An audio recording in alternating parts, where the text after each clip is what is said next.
Colnaghi are delighted to present at TEFAF Maastricht Murillo's Virgin of the Sash, one of the few remaining masterpieces by the artist still in private hands. This famous painting was once a highlight of King Louis Philippe's art collection in the Louvre. It was first purchased by Colnaghi in 1853 and now returns to us after 170 years. The painting depicts the Virgin swaddling the infant Jesus, who lies in his mother's lap. The title derives from the white sash pictured on the stone slab in the lower left-hand corner, symbolizing Christ's future shroud and entombment. The Virgin's melancholic expression suggests she's meditating on her son's future suffering. Behind her, two angels play heavenly music on a violin and a lute, while from above, cherubs shine a celestial light onto the mother and child. Painted in Seville sometime before 1673, the Virgin of the Sash shows Murillo at the height of his powers. His command of composition is evident in the effortless way with which the figures are arranged on the canvas along diagonals, semicircles and pyramids. His mastery in modelling, his soft airy contours and subtle use of chiaroscuro reveal Murillo's familiarity with Van Dyck, whom he's known to have admired.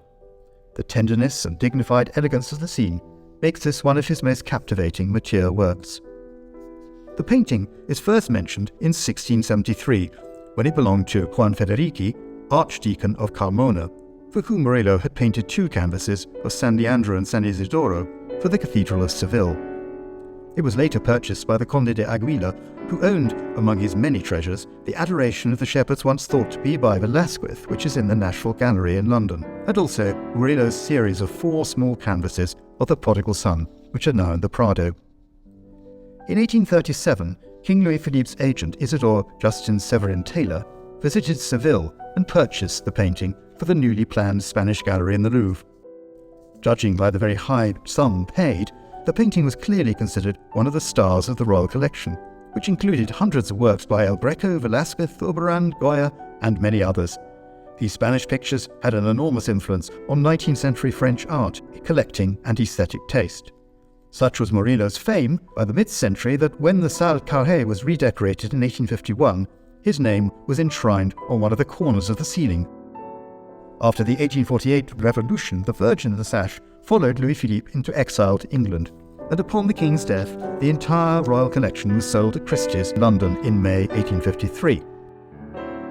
It was then that Colnaghi purchased Murillo's painting on behalf of the King's youngest son, the Duke of Montpensier. Again, the sum paid was exceptionally high, £1,550. Dominic Colnaghi had developed a close relationship with the Orléans family in exile and curated the Duc d'Aumale's collection at Orléans House. Since the Duke of Montpensier resided in Seville, Murillo's Virgin returned to its homeland, but not for long. Political instability led to it being shipped to Boston, where it hung in the Museum of Fine Arts from 1874 to 1880. It then returned to Spain and remained in the ducal collections until the beginning of the 20th century. Its subsequent history saw the Virgin pass through several notable collections in Europe, Japan, and Switzerland, featuring also in 2 great Murillo retrospectives organized by the Museo del Prado and the Royal Academy in 1982, and by the city of Seville in 2017. Few paintings have traveled the world so extensively or can lay claim to such a prestigious history.